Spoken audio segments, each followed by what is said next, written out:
भगवान बुद्ध देव और मनुष्यों के शास्ता थे, परंतु सबसे पहले वह मनुष्य थे। मनुष्य बढ़कर देवता बनता है, यह प्राचीन मान्यता थी। आज भी हम मनुष्यत्व के ऊपर देवत्व की बात करते हैं, परंतु बुद्ध ने इस क्रम को पलट दिया। उन्होंने कहा, यह जो मनुष्यता है वही देवताओं का सुक्ति प्राप्त करना कहलाती है। देवता जब सुक्ति प्राप्त करता है तब वह मनुष्य बनता है। देवताओं में विलास है, राग, द्वेष, ईर्ष्या और मोह भी वहां है। निर्वाण की साधना वहां नहीं हो सकती। इसके लिए देवताओं को मनुष्य बनना पड़ता है।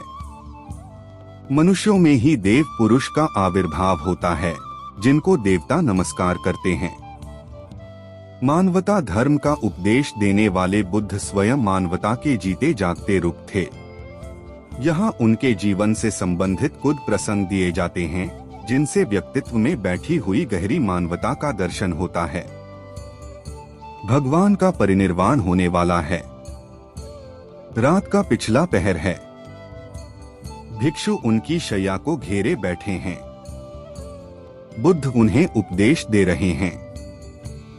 कह रहे हैं, भिक्षुओं, बुद्ध धर्म और संघ के विषय में कुछ शंका हो तो पूछ लो। पीछे मलाल मत करना कि भगवान हमारे सामने थे, पर हम उनसे कुछ पूछ न सके।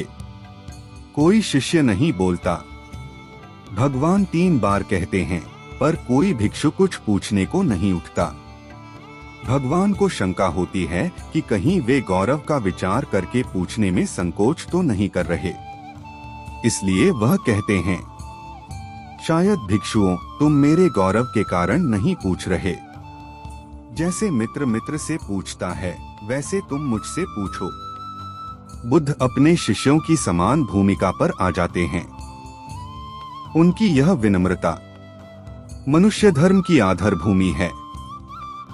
बुद्ध ने अपने को भिक्षुओं का कल्याण मित्र कहा है, जो उनकी मानवीय सहृदयता और विनम्रता को सूचित करता है।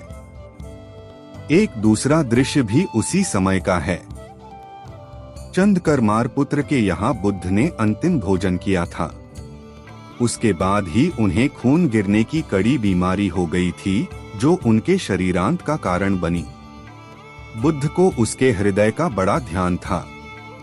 भक्त उपासक को यह अफसोस हो सकता था कि उसका भोजन करके ही भगवान का शरीर छूट गया। इसलिए आखिरी सांस लेने से पहले उन्होंने आनंद को आदेश दिया। आनंद चंद्रकर्मार पुत्र की इस चिंता को दूर करना और कहना, आयुष्मान, तूने बड़ा लाभ कमाया कि मेरे भोजन को करके तथागत परिनिर्वाण को प्राप्त हुए। जिसके हृदय में अगाध करुणा थी, वह ऐसा क्यों न कहता।